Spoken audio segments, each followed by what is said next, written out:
एक बहू ऐसी भी। माँ जी, ये 5,000 रुपये आप अपने पास रखिए। यह बोलते हुए बहू ने सास को 5,000 रुपये दिए और बहू अपने ऑफिस के लिए निकल गई। सास का एकदम से गला भर आया। भरे गले से बोली, बेटी मुझे इतने पैसे का क्या काम है। माँ जी, 1 महीना हुआ है हमें इस नए घर में आए। मैं रोज देख रही हूँ आपको कितनी चीज़ों के लिए पैसे लगते हैं। आप सब्जी लेती हो, फल लेती हो, काम वाली भी कभी आपसे पैसे मांगती है। आप रोज सामने वाले गार्डन में घूमने जाती हो, आपका कुछ खाने का मन हुआ या कुछ खरीदने का मन हुआ तो आप ये 5,000 रुपये अपने पास रखिए। सास चेहरे पर मुस्कुराहट लाते हुए बोली, पेंशन के पैसे रहते हैं मेरे पास। इस पर बहू बोली, माँ जी आप गार्डन में जाती हैं, वहाँ आप फ्रेंड्स बनाए, कभी मन हुआ तो पिक्चर देखने जाएं, पार्टी दो, पार्टी करो, अपनी ज़िंदगी खुलकर जियो माँ जी।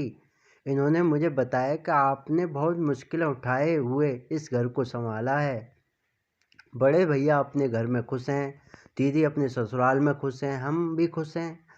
अब आप किसी की या कोई भी चिंता किए बगैर खुश रहें, सिर्फ अपने लिए जियो, जो आपके मन में आए वो करो। मैं जानती हूँ आपने अपनी कितनी मुश्किलें उठाई हैं इस परिवार को संभालने के लिए। इस घर को बनाने में भी आपकी कई इच्छाओं का गला घोटा गया। बस जो हुआ सो हुआ, अब आप सिर्फ और सिर्फ खुद के लिए जियो। बेटी, इतनी छोटी उम्र में इतनी बड़ी बड़ी बातें कहाँ से सीखी तूने। माँ जी, जब मैं 12 साल की थी तब एक दिन मेरी दादी बुआ के यहाँ जा रही थी। मेरी माँ ने दादी को 500 रुपये उनके हाथ पर रखे और बोली, वहाँ बच्चों को बाहर ले जाना, नानी की तरफ से कुछ खाने पीने में खर्च करना, खिलौने लेकर देना। दादी मम्मी के गले में लगकर रोने लग गई और मैंने इतने पैसे आज तक कभी भी दिल खोलकर खर्च किए ही नहीं, ऐसा बोलने लगी। तब से मम्मी और दादी का व्यवहार आपस में अच्छी सहेलियां जैसा था। माँ जी, ये मुझे भी पता लगा कि इस परिवार को संभालने के लिए आपको अपनी जॉब भी छोड़नी पड़ी। कितना बुरा लगा होगा आपको, कितनी इच्छाओं का महत्व, आकांक्षाओं का दम घोटना पड़ा होगा। इसके बाद हर छोटी बड़ी बात के लिए आपको पति के सामने हाथ फैलाना पड़ा होगा। तब पति भी उपकार किया जैसे पैसे दिए करते थे। माँ जी, आज से आप आपकी पेंशन को खर्च ना करें, पेंशन के पैसे अपने पास ही रहना दीजिएगा।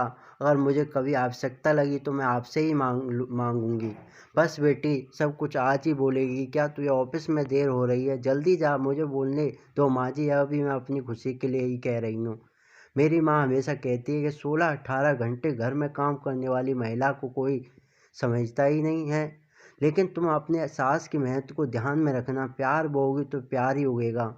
सास ने डबडबाई आंख से बहू को गले लगाया और आंखों से ओझल न हो तब तक दरवाजे में खड़ी रही। बहू के आने में इस घर की 4 दीवारी में बंद के रह जाऊंगी, ऐसा सोचता। पर बेटी, तूने तो दरवाज़ा खोलकर मुझे बाहर का आसमान दिखा दिया।